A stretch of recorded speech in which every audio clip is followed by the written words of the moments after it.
சேலத்தில் காய்கறி கடைகளை அகற்ற வந்த அதிகாரிகளை முற்றுகையிட்டு வியாபாரிகள் போராட்டத்தில் ஈடுபட்டதால் அங்கு பரபரப்பு நிலவியது.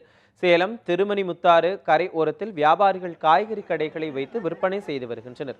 இதற்காக மாநகராட்சி சார்பில் அவர்களுக்கு அனுமதி வழங்கப்பட்டு சுங்க கட்டணமும் வசூலிக்கப்படுகிறது. இந்நிலையில் போக்குவரத்துக்கு இடையூறு ஏற்படுத்துவதாக வந்த புகாரை அடுத்து மாநகராட்சி சுகாதாரத்துறை அதிகாரிகள் அதிரடியாக கடைகளை அகற்றும் பணிகளில் ஈடுபட்டனர்.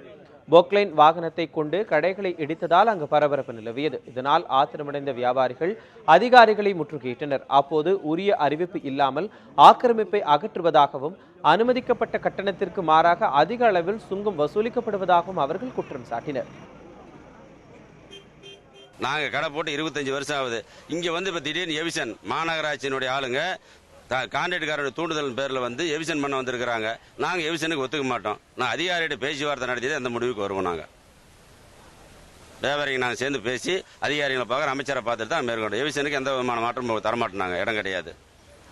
இன்னைக்கு நேரத்தில் எங்க ஒரு 5 வருஷத்துக்கு முந்தைய மார்க்கெட் எரிஞ்சிச்சு.